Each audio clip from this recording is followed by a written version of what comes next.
please welcome Mr. Anand Padmanabhan, CEO, HarperCollins India, on stage.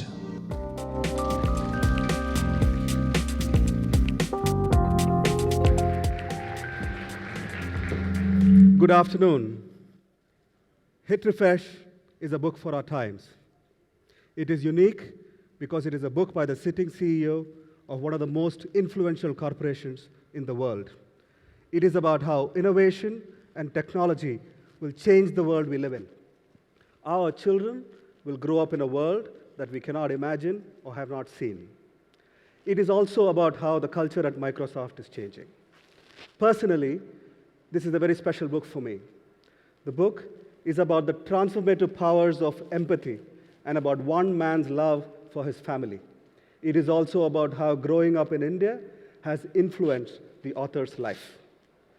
It is this combination of a need for change, a passion for technology, and a need for purpose that makes Hit Refresh one of the most important books to have been published ever. As we celebrate 200 years of publishing in HarperCollins, it is a great honor to be Satya's publisher. My name is Anand. I'm the CEO of HarperCollins in India, and it's a great honor to welcome you all today. Thank you.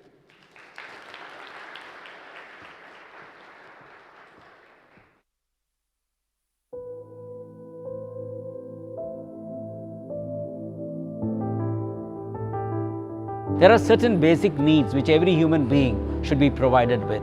45 million in India are visually handicapped. 12 million are totally blind. The irony is, 80% of them don't have to be blind at all. You say three basic needs, you say food, cloth and shelter, but you suddenly ignore clothing.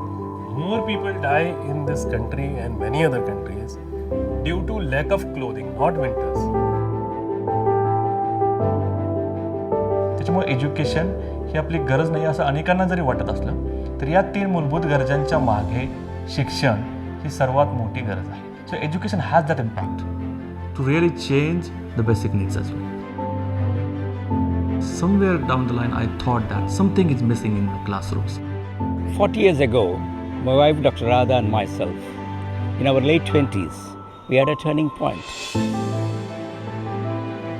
We have created a replicable and a sustainable model with a unique 80:20 ratio where 80% of the beneficiaries are the rural poor who get totally free eye care, and the balance 20% they pay for the treatment, thereby cross-subsidizing the free services.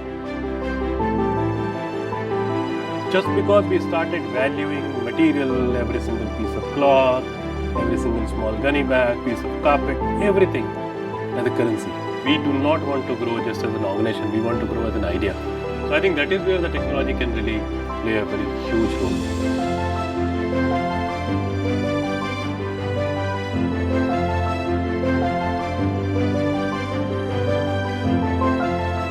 You know, we don't have any passport, we don't have any visa, but still we managed to travel across the 87 countries. This is just because of the technology. Skype has provided us that opportunity. I want teaching to be fun. आणि त्याच वेळी पुस्तकाच्या माध्यमातून जर QR कोडचा उपयोग केला आणि त्यांना जेव्हा असं वाटलं की हे शिक्षण किती आनंददायी आहे. It is all about the joy of giving. One has to experience this joy, and it is immeasurable. I feel that anything which gives you a vision, any such drastic good or bad which forces you to think in a different manner, act in a different manner, is Hit Refresh.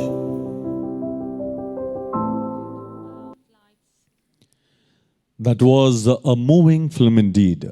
Heartwarming to see the work these NGOs are doing to create a social impact. Moving on, ladies and gentlemen, I would like to invite on stage Priyadarshi Mohapatra, Country General Manager, Consumer and Devices, Microsoft India, host for today's panel discussion.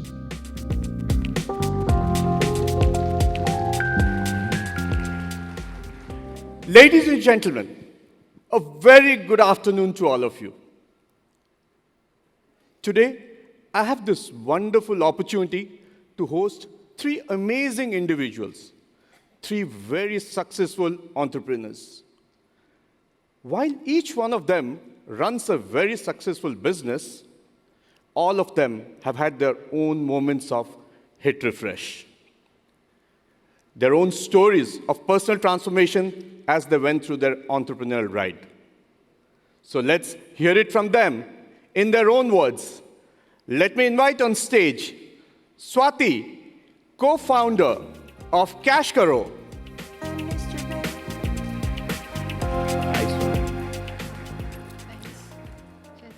Vishal, co-founder of Goki.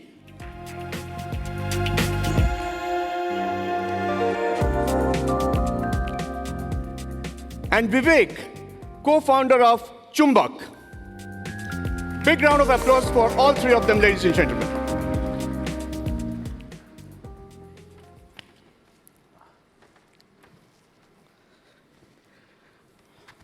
Actually, it's pretty easy for me to start with. We have only one lady on the panel, so let me straight go to Swati. So Swati, I was doing a little bit of research on you, before starting, and I knew that I have to do this discussion with you. And I was trying to connect the dots. I could connect it from Ambala to Singapore, from Singapore to London School of Economics, from there to Goldman Sachs, then pouring pounds when the world was beating pounds. And then I lost the connect about coming back to your roots in India, and I could see you cash karo on the opportunity. So can you tell us a little bit about this incredible journey that you've had? Yeah, absolutely. And firstly, such an honor to be here. Thank you so much. So like you mentioned, I actually grew up in a small town called Ambala. My wildest dream was that one day I'm going to go and study in St. Stephen's. And as I grew up, I got the opportunity to apply for the Singapore Airlines scholarship. So I got that, studied there for 2 years for my 11th and 12th. Then got a scholarship to the London School of Economics, did mathematics and economics there. And obviously when you go to LSE, investment banking hits you from all sides, right? And as a girl from a small town, all you are thinking about is, my parents have spent money, I need to earn it back, what do I do? And investment banking kind of, makes the cut. So with that kind of thing in mind, it became my ambition to be an investment banker. And I joined Goldman Sachs. I worked there for 5 years, did those crazy hours, 8 a.m. to 12 o'clock, 1 o'clock, weekends, weekdays. It was like nonstop. So sometimes when I would tell people in India I'm doing this, they'll be like, "Acha, so bank to band ho jata hai 6 baje. What kind of a job is this?" So, but that's where the drive and the ambition was so much to just be that investment banker person. And I did that, and after 5 years, I think my body was just wanting a break. And sometimes I would just think back and be like, what am I doing? Because my health started suffering a lot. And I just couldn't keep up. So there were days when I would go back and I would just sit and start crying for no reason. And my husband would be like, what's wrong? I said, I don't know. I think I need to do something different because I'm not able to take this anymore. But it's very hard to take that tough decision and say, okay, well then stop doing it because you worked so hard for it all your life. And you don't know whether there is something beyond Goldman Sachs that defines you anymore. And I think that's why it's tough. But then I decided to actually leave the job. And this was a time when, people were getting fired all around. And they were like, well, you're crazy. You have a job and you're leaving it. But I did that. I came back to India. I did a yoga camp for about 2 weeks. It was really nice to meet people and see around that, there is so much other stuff to be done in the world. People are so happy without working these crazy hours. It wasn't just about the hours. It's about, finding something that you are passionate about for a long period of time. And after a point that those things change. So I think that was like my big sort of hit refresh moment when I had to say that, okay, I'm done with this. I need a new life. So I quit without knowing what I'm going to do next. But when I went back to London, my husband Rohan, he had already kind of started looking into the world of cashback. And he was so enamored with it. And when I started using cashback sites in the UK, I thought this is such a good idea. If people know it, why won't they do it? And that led us to sort of starting a business. And we started a website called pouringpounds.com in the UK. And 4 years ago, we thought that now we're going to bring it to India because this is a concept which will do well here. People love saving money. Online shopping is growing. We can ride that e-commerce wave. And with that in mind, we decided to raise money for Cash Karo. So we thought we're going to raise like $250,000. I sent an email to a few people. But within 48 hours, we had $750,000 committed, and there was more on the table. And that just gave us so much confidence that maybe we are on to something. And so we raised that 750K round, and that was the second tough decision to say that actually we're going to have to move back to India to actually run this business, because doing it from there, you can never empathize with the customers, you can't empathize with what people are looking for, and if you are not living in the house you're building, it's very hard to know what else needs to change in that house. So that was like, the second thing, because as a youngster growing up, it was always, if you've lived in London for 12 years, you kind of think you're pretty settled, right? And looking at various aspects of India, we hadn't thought that we're going to move back so soon. But I'm glad we did, because the opportunity was really good. It's worked out well. So since then, we've raised more money from Kalari Capital. Mr. Tata is an investor. And we basically give cash back on online shopping. So whether it's Flipkart, Amazon, we work with all the retailers. And you get cash back on whatever you buy. So that is that sort of 2 times when that hit refresh moment happens. But I think it's a welcome change. So that's how at least it's worked out for me. Swati, while you were talking, I just got my hit refresh moment. I have just created a cash flow stream for myself. All I have to do is ask my wife to buy through your site. Yeah. And I think automatically money is going to come back. How many people you know pay you for shopping? She actually pays you for shopping. I mean, this is real. So please go ahead and try this. And that's an awesome story. Yeah, people don't believe me, but I have like 97,000 cashback so far, because all the There you cashback go. you collect can be transferred to your bank account. So yes, part of it is because I'm just so, I buy everything online now, but I'm sure many people do. That's a great story. And I did figure out that while you were talking, your health did have a reason for you to take a pause and think through this whole thing. And that sort of gives me cue to come to you, Vishal. And you're the father of gaming in India. I mean, you started India Gaming at what, 16 years old? Yeah, almost. Can I ask you, did you really drop out of school to do this? Well, that's, I've been hitting refresh moments all my life, because it is always a blank page. I was a college dropout. I passed school. I never had a job in my life. I'm technically unemployed. And I started programming games when I was 16. And that's what led me to unknowingly create a gaming company. And without even understanding what venture capital and all these things were, in 1999, I ended up raising almost, at that point of time, close to 4 crores. And gaming really, so I used to just do 2 things: play computer games and then play volleyball, which was the physical games at the same time. But in my case, what happened is, as India Games grew, we at peak had almost 60% market share in India. Mobile gaming was our biggest thing. And we then had investors like Cisco and Adobe come in. And in 2012, Disney came and acquired the company. So I went through an entire transition of creating a company and then selling it out. But what I realized was, during this process, my staple diet was pizza and Pepsi. And I had stopped playing volleyball because I had become a volleyball myself. So I think in my case, it was literally an alarm bell ringing that I need to take care of my own health and my own life.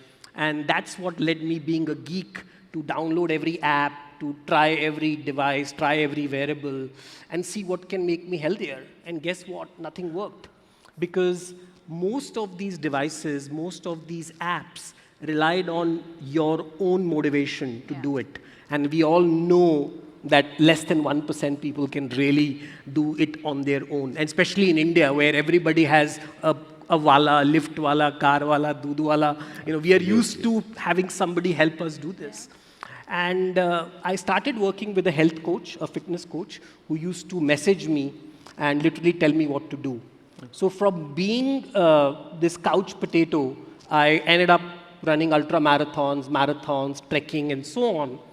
And what I realized was, the biggest refresh moment which came to me, which is why I stopped everything and started Goki, is I realized that health is not a data or an information or an access problem. It is a motivation problem. It's an empathy problem because most people want to be healthy. If you ask any one of them, everybody wants to be healthy. They want to, everybody knows what to do. Everybody knows they should not smoke, not drink, and so on. But they lack the motivation to do it. So what we did at Goki was created this layer of services on top of data and variables. It sounded like a crazy idea, and that's exactly what it is, right? When people tell you your idea is stupid, that's my cue that, hey, we are on the right track. That's exactly what happened. 2014, people told us nobody is going to buy this. Nobody has built hardware in India. We did all of that. We built hardware. And today, based on our market share and everything else, we are responsible for making lakhs of people healthier. But more importantly, the reason I'm really excited about is we are soon going to be doing this actually help people save money. Oh. So we are about to launch a health insurance plan with an insurance company where people who become healthier will be paying lesser premiums based on their data. So the question really is that the refresh kept happening, and right from my days in school where I was playing volleyball to now literally helping other people becoming healthier, it's been quite a journey, and it's been learning every day literally for me. Fantastic. Can I just ask you something? Can I use Cash Karo to go and buy Goki services? You can, and if you become healthier, the insurance company will pay you more cash. So there you go. Imagine you can be a millionaire by just being healthier. My business plan is just getting the hit refresh moment every time I hear them. It's becoming stronger and stronger. I think by the end of this panel discussion, I truly am going to look at ways of making money in a different way. So Vivek, coming to you, I think I can see connects between most of the startups in India. I mean, either they have used a technology platform or they've been in the technology play. Sure. And I know from your background that you were in a lot of technology companies, Motorola, Sun Microsystems. Yeah. And here you are in a startup which is about designs, which is about something very different for technology. So what really was your hit refresh moment and how did you go about it? So I think all my life I've been interested in actually working with brands, building brands in the country. And I did it for a long time. And for a while then, my other love was technology. So then I decided, listen, Motorola was a great place to work, great phones at that time, all of that, till Apple came and decided to eat everybody's breakfast, lunch, and dinner, right? And then I got into Sun Microsystems saying, hey, listen, let me get into, they were the guys who did the dot and the .com back in the 2000, and it seemed like a really great brand to work at. But I think one of the things that hit me at that time, and so I think one of the things that we share with Swati, we work with our spouses as our co-founders. So we actually, each time we traveled anywhere, we would bring back these little souvenirs, which are fridge magnets or any kind of stuff like that, from any place. And the smallest town that you would visit would have a representation of that. And for the life of us, we couldn't figure out why India didn't have fun souvenirs.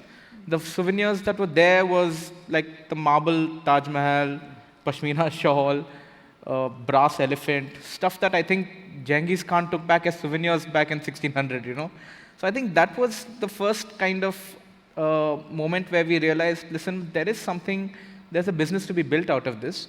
And our first moment, so as to speak, was actually when you had to put the money on the table. And we were living with, we just got married and we had a year-old daughter. Our daughter was about a year old at that time. And saying that, listen, now let's put the money and let's start the company. Both Shubhra and I come from defense force backgrounds. Her dad was a pilot and my dad was in the Navy. So not much money in terms of, hey, let me call my parents and take some money or something like that. But we had invested in the house that we were living in. I remember it was just one Friday night, and that was the moment where I think a glass of wine too many, but good now when I look back at it. But we literally made a pros and cons list about starting the company. And our cons list was nothing. Our pros list was huge. Within about 4 or 5 weeks of that list that we made, we sold the house that we were living in. We got another house on rent and decided that, listen, it's just money. It's not the kind of thing that one needs to go after to make a business successful. And that was our kind of refresh moment, saying that, listen, don't chase the money, chase the passion. And I think that shows today, even at the culture that we run at this thing, it shows in our product, it shows in the kind of stores that we build, saying that if you do everything with passion, I think stuff comes automatically for you. And I think over the years, as we moved along and then added more categories and started building our own stores and stuff like that, this entire philosophy of doing stuff with passion and not worrying about the money has helped us a lot. And I think that was our journey in the sense, of starting up. I can't resist but ask this question. Swati, you and Vivek both have your spouse as co-founder, right? So if I may, was there a hit refresh moment when you decided you're co-founder? No, I think for us it actually came very naturally, because what I did not realize was that starting your own business is actually more work than anything in the world. So if, and to make a success out of it, there is just so much to do. It's always harder than it looks, and it takes longer than you think, right? So this is what we had heard in quotes and everything, but it's as true as it gets. And I think having a co-founder who's a spouse actually it helps to share that journey, because we understand why we both can't make it to the Friday dinner, or we can't make weekend plans as we used to before. So there is just so much support. So for me, I think I actually see Rohan in a completely new light now, because I respect him so much more. There's so much that I've learned about him at the workplace, things that he does well. So I'm glad we did it, because I would have actually never seen that side. Awesome. What about you, Vivek? So I think it took us, about 2-3 weeks to kind of get to that flow of working together. Because when we'd be at home and I'd leave like a wet towel on the bed and I'd get shouted at, that fight would continue at work. And that took us a while to try and get that balance. But to echo exactly what Swati says, to see Shubhra in that light of in a professional manner, which typically 9 out of 10 spouses, even more than that, people don't see the other side of the spouse, right? And I think that's been a fantastic journey of trying to work together, because being an entrepreneur is honestly the world's loneliest job. You're fighting through failure, you're fighting through issues of internal, external, everything. And to be able to share it with the person you share your life with, I think I wouldn't give it up for anything else in this world. So with that, thank you so much. Thanks, Swati. Thanks, Vivek. Thanks, Vishal, for really taking time and sharing your inspirational stories with us.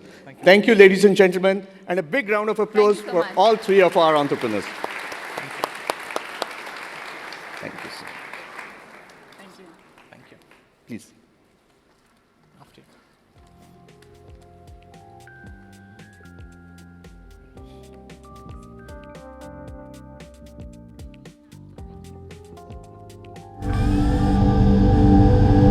Where does inspiration come from?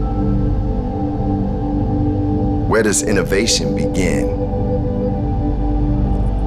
Where does the future really start?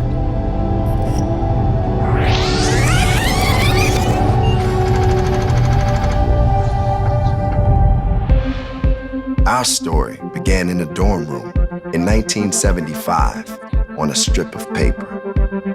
And from there, a vision was born. We designed technology to build, technology to grow, technology to learn, explore, and create. And we turned a world of possibility into a world of reality. But no journey is without obstacles, and our challenges only encouraged us to go further.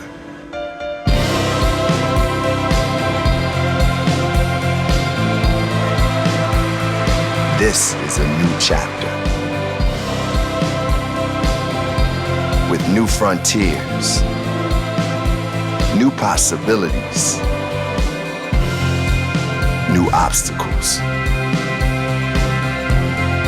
and a renewed passion and vision to face them all.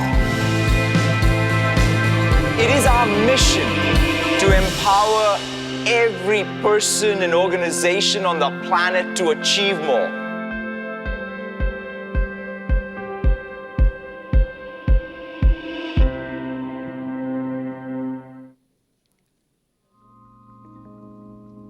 Ladies and gentlemen, put your hands together as I invite Mr. Satya Nadella.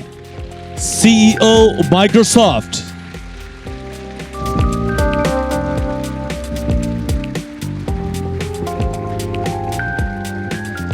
And one of the best spinners India has ever produced, cricketing legend, Mr. Anil Kumble on stage. A big round of applause, ladies and gentlemen.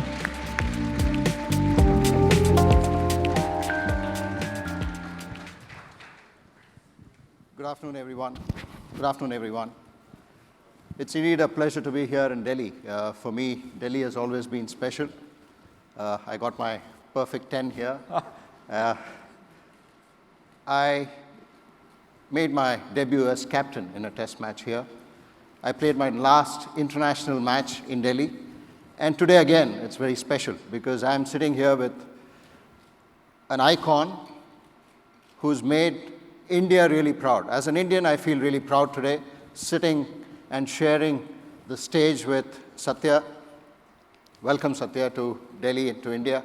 It's a pleasure having you this afternoon. No, it's my pleasure, Anil, and as you were introducing all of the things that you did in Delhi, I was thinking, man, the only thing that I've done is watch a test match at Ferozshah Kotla.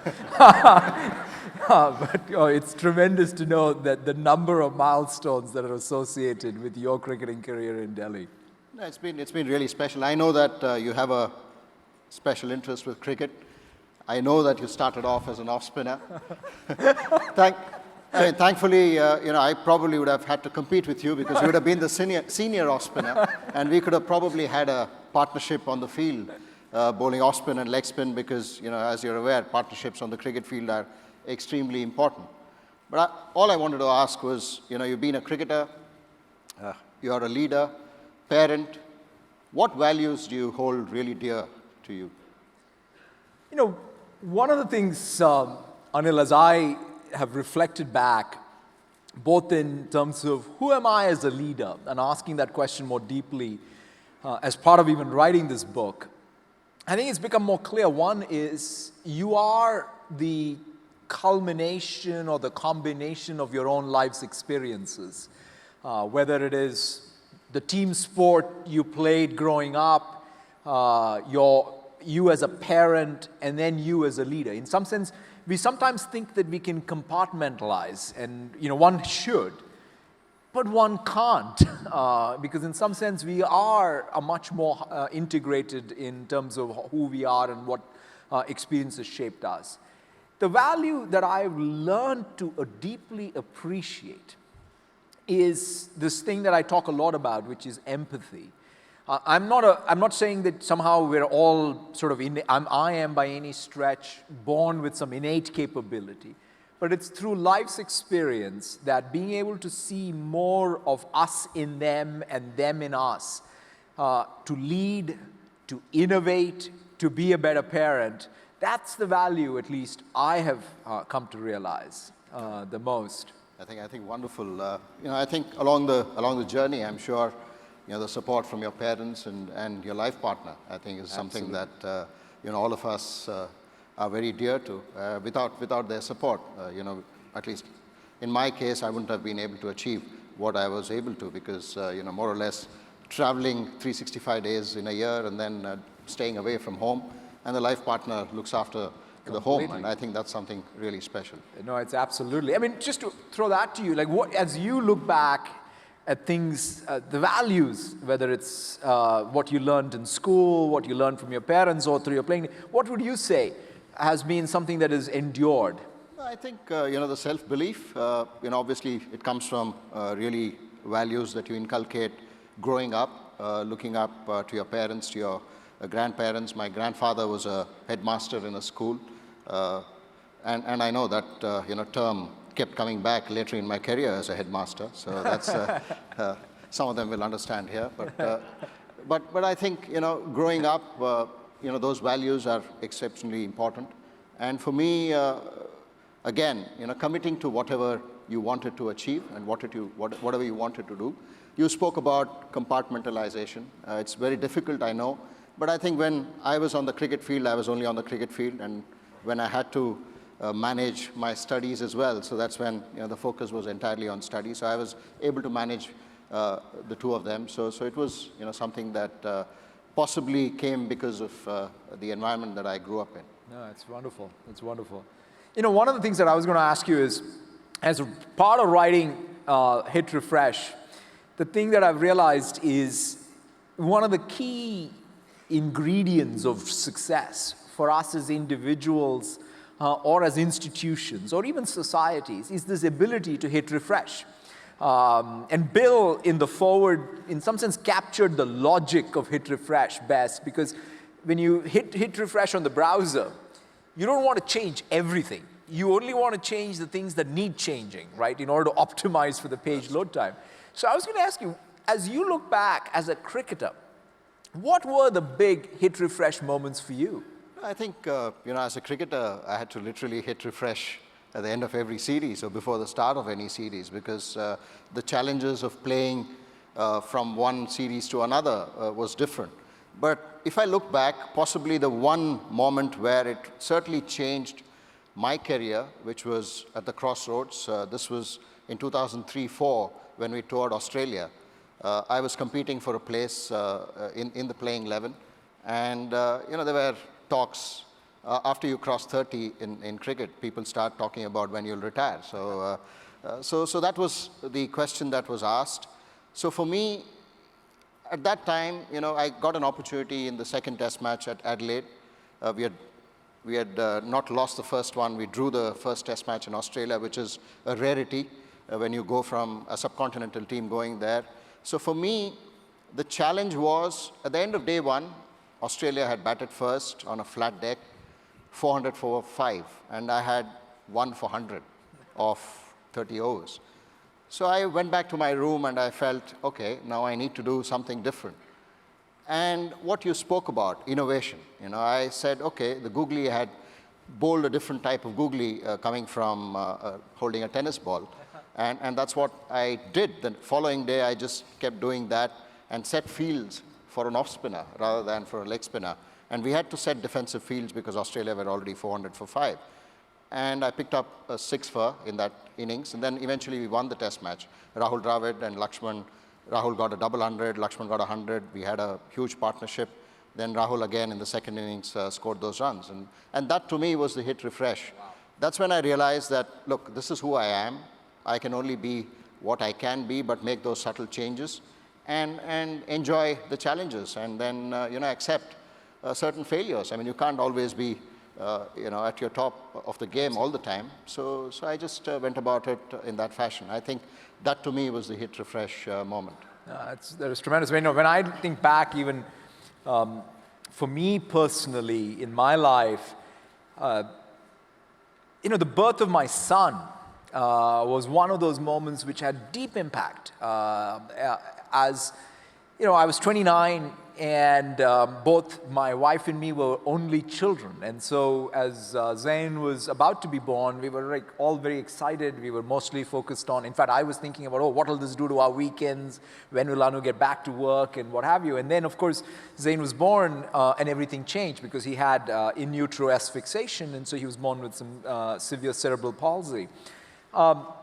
And for the first multiple years, I must say, I struggled with it. In some sense, I always would think about, why did this happen to me? All these plans we had are no longer valid, and why did it happen to us?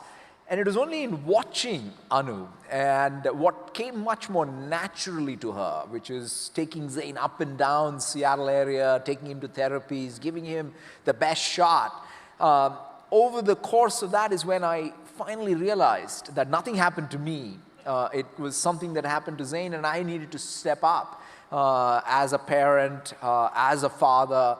And quite frankly, that was one of those defining moments, which now when I look back, who I am as a leader is definitely informed. So that's why I think these hit refresh moments, I think are massive in one's life. Yeah, absolutely. I think, you've said about the hit refresh moment, and then probably the experiences of what has happened in your personal life has shown how you are as a leader. And you speak about empathy. You speak about empathy, and then I know that in the CEO, the C, you're very specific that it needs to stand for culture. Right. And empathy that you speak about, how have you transformed Microsoft using empathy? I think that's something that I think we'd like to know. In fact, one of the things that I've come to realize is if I look at what is Microsoft's core business, it is about being able to meet unmet, unarticulated needs of customers. There is no way we are going to be able to succeed in something like that if we don't have that deep sense of empathy for what is it that our customers are not just telling us, what is it that they really need from us, and fully realize our sense of purpose and identity. So I think of empathy as not just some nice to have, but core to the innovation agenda in a company. Now the challenge though is you can't say, I'll go to work and turn on the empathy button, right? I mean, it's sort of not possible to do so. So that's where I think this having integration between your life's pursuits, what you have learned as a parent, as a spouse, as a partner, and then to be able to take that to work, to me is perhaps what needs to be unlocked. And I'm not even claiming somehow that empathy is something that is innate. It is something that needs to be developed, and it's life that teaches you. And if there's a single big message, at least, that I've picked up, is that the importance of empathy and ever-increasing levels. I think it's not a destination that is ever reached. Every day, you better push yourself to have increasing levels of empathy for more people around you. That's the best way to amplify your work. Yeah, absolutely. I think, even in terms of cricket, cricket is like life itself. I mean, you're on top one day. I mean, for example, when I did the introduction, I spoke about the 10-wicket in Delhi, and the next innings that I was bowling was at the Eden Gardens. I struggled to get one. and that's the way the game is all about. You're on top one day, and then the next, you're trying to, again, go through those routines. So tell us something about your cricketing aspect of, I know that, I read your book, and I know that you picked up a 7-for after your captain actually, did the early damage. That's and then gave you the confidence. So tell us something about your cricket. I mean, it's fascinating when I recount that. The guy who was the captain at the time went on to play a lot of cricket for Hyderabad and Baroda. His name was R.A. Swaroop. For whatever reason, and look back at it and say, why did he do that? Which is, I was bowling real trash, and for most part I bowled trash. But for whatever reason, this guy decided that as a captain of a high school team, and I was thinking, wow, what an inspired leader he must have been, to say, let me give the ball back, let's make sure that this guy doesn't lose his confidence. And I always have thought about that as something that leaders do, right? Which is when you are playing and leading a team, you need the team. You can't do it all. Even if you're capable of doing it in parts, to assume that somehow you're going to do it all is a big mistake. And then to know how to set an example, but at the same time inspire confidence is an art form that team sports in particular, I think, teaches you, and it's so important as leaders of organizations. So, cricket for me as a metaphor, as you said, it's life itself or what have you. I've always thought of it that way, and it lives with me. And as I was, when I reflect back, it's always, I look at it and say, wow, when you've been hit for 100 runs and to come back and take 6 wickets, or when you walk in at 17 for 5, those are the moments that make you, who you are, your mental makeup. So talking about that, one of the things I was going to ask you is, hit refresh is not just as much about our lives. They also happen in our institutions. So when you look at cricket and Indian cricket, what would you say was a hit refresh moment? It was a major event. That's when we all got inspired and possibly started thinking that, one day you want to play for your country. And when you do play for your country, you can... Moment to me was the defining moment of the team realizing its own potential and possibly understanding that no matter what the situation, you don't need to give up and you can still go out and win. The first test was lost. The second one was in a hopeless situation when Lakshman and Rahul again put together a huge partnership. And then, India won that test match and then followed it up with a close win in Chennai. And then the series was won. So that was a hit refresh moment for me in my generation. And again, subsequently in 2002, when we traveled to England, the first time, we always wanted to do well outside of India in a test match. And for us, the Headingley test match, again, winning the toss on a green top, batting first, scored 600 plus runs. So that was a very important and a defining moment, because that's when we realized that if we all believe that it can be done once, it can be done again. And that's the kind of confidence that it gave the team to move on from there. And then since then, you can see that Indian cricket has only gone from strength to strength, and currently we are number one. Yeah, no, it's tremendous to see. And even for me, one of the things that I've tried to reflect even in the book a lot is, in fact, it's when you are very successful, it's more at a premium to have that ability to hit refresh, because there's this, especially in successful companies, you have a new idea.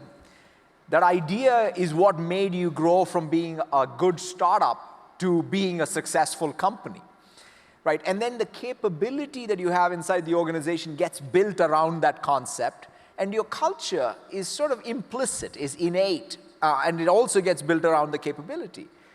But then there is no such thing as a concept that has life for all time, right? There's no perpetual motion machine. So you need to come up with a new concept, a new idea.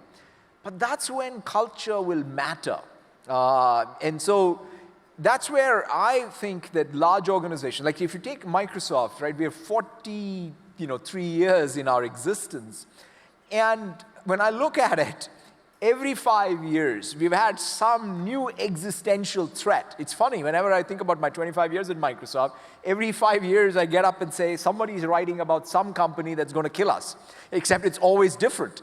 And so there must be something that we're doing right to stay relevant, to continue to question status quo.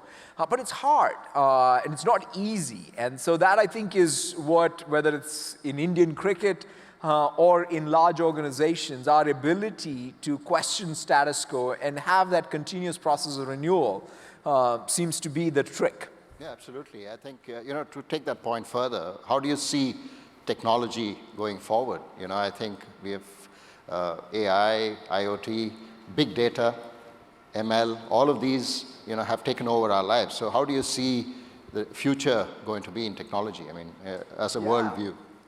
For me, there are three things that I write about in the book that I think are real foundational technologies that are going to shape the years and the decades to come. The first one is, if you look at a lot of computing history has been all about enhancing the man-machine interface.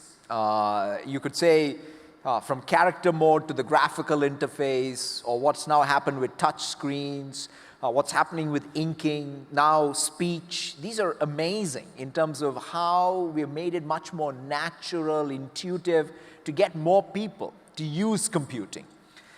But the ultimate computing experience, in my mind, is what I describe as mixed reality. And the idea that you can now, just in front of your eyes, have both the real world and the virtual world, and you can blend the two.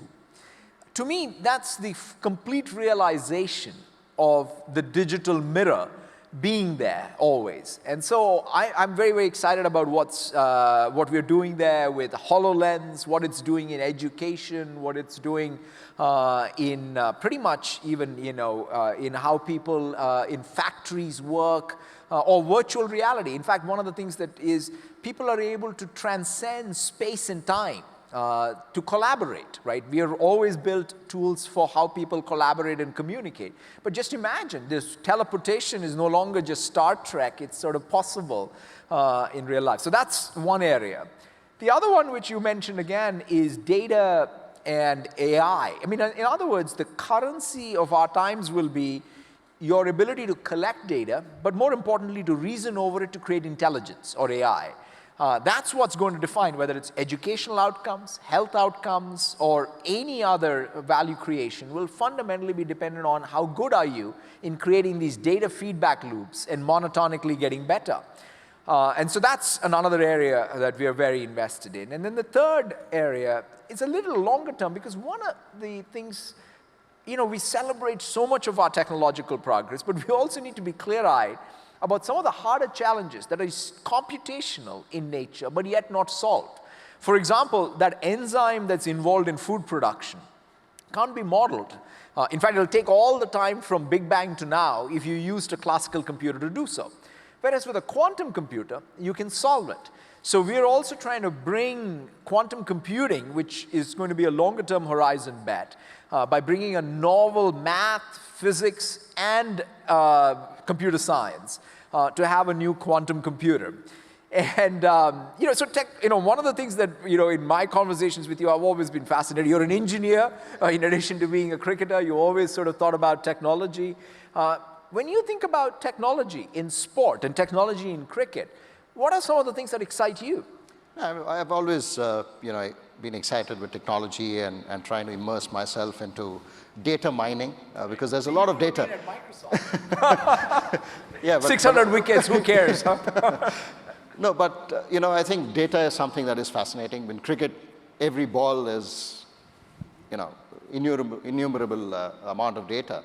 And then with statistics and the numbers that are kept thrown at people, you come up with all these data. But somehow I felt that sport has always lagged behind technology. If you look at cricket itself, the first influx of technology, so to speak, was possibly a stump microphone, where you could hear the voice of a Mongia or Kiran More saying shabash, shabash. And that was the first interaction from the... By the way, that's one of my favorite things, is to watch, hear the stump mic. Yeah. So that was the first one. And then decision making, because of the camera getting better.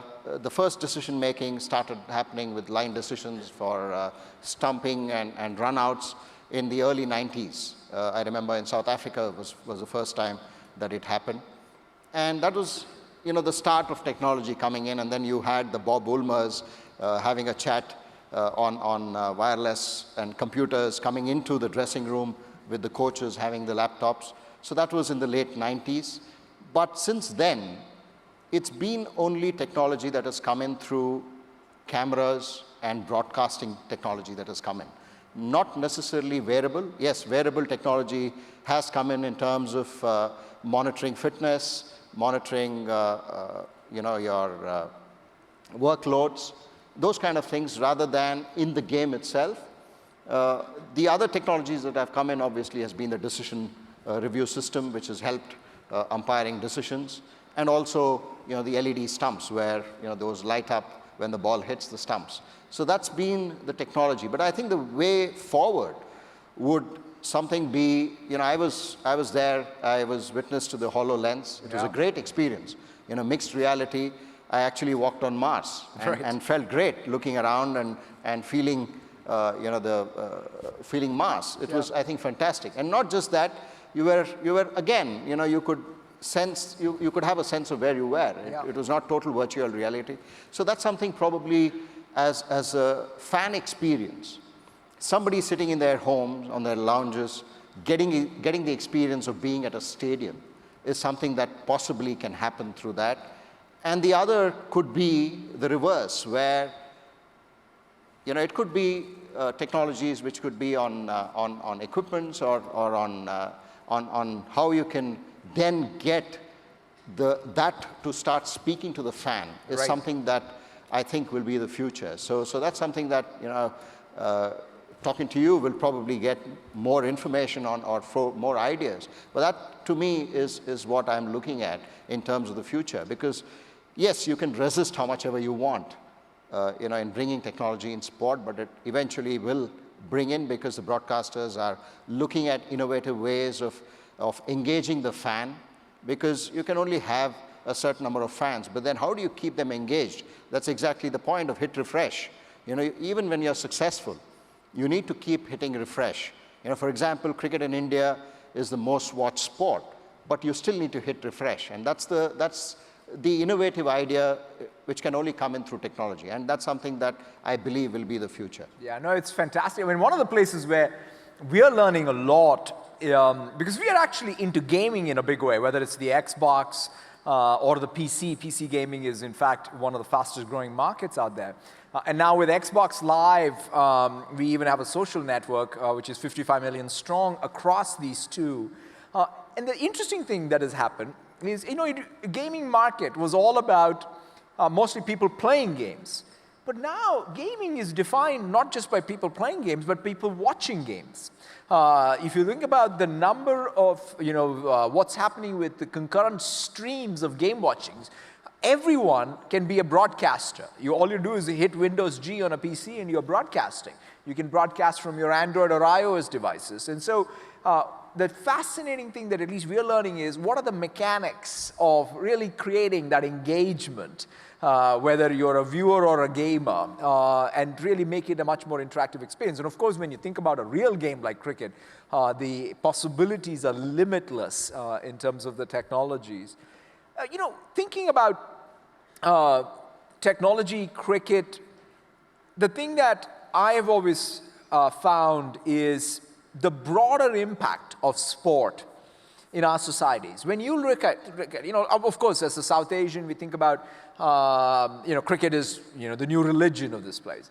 But if you sort of had to reflect on it, what's the broader message to the entire country and the community, and what has cricket meant to us?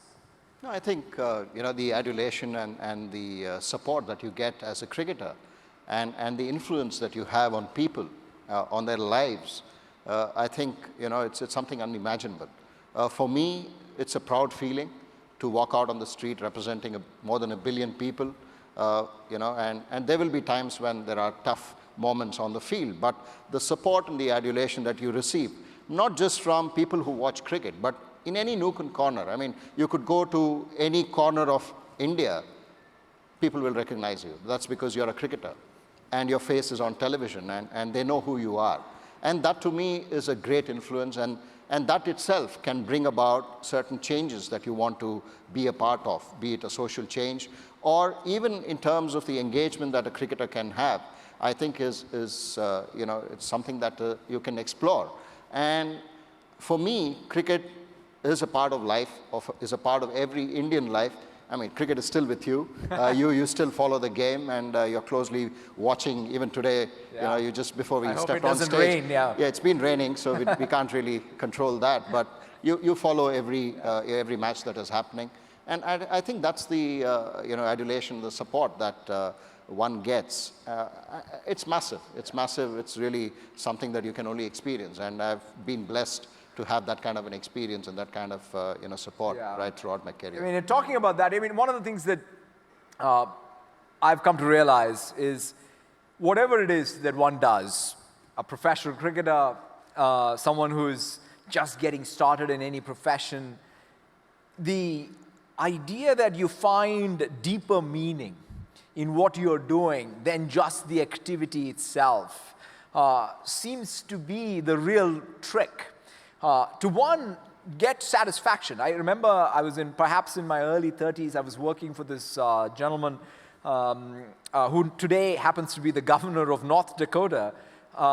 And he had said something to me which has always stuck with me. He says, look, you're going to spend so much time at Microsoft, maybe perhaps more time than even with your own children. It better have deeper meaning. And I never understood it when he said so. And it turns out I've spent 25 years at Microsoft already. And so that's one of the things that I've always felt, okay, how can I, instead of thinking of this as work, how can I bring my own passion and my own personality to Microsoft and use Microsoft as a platform? And especially when I come to a country like India and I see, having grown up here, in fact, Microsoft technology reaching me here has made it possible for me to live the life I've lived. And so I come back and I think about, okay, who are the small businesses who are using some technology of ours and becoming more efficient? How is the public sector becoming more productive? How is the large multinationals or the startups even globally? Today we announced even a partnership with Ola, and to see Bhavesh and team and their high ambition of what they want to do in the world was fantastic. So to me, that is what I think inspires us, whether it's in cricket or in sport or in technology. And it's so awesome to have had a chance to share the stage with one of my heroes in cricket and have the opportunity to chat about everything that I think is near and dear to our hearts. Yeah, absolutely. And it was really fascinating, Satya. We could have gone on, but time is short. But it was wonderful to have a chat. But before probably the next time we meet, we'll probably have something for cricket in terms of technology and something that will be really engaging. Absolutely. And really looking forward to that. Thank it was you great so much. having a Thank chat. you. Thank you. Thank you Ladies so and much. gentlemen, can we have a great round of applause for both the gentlemen, please?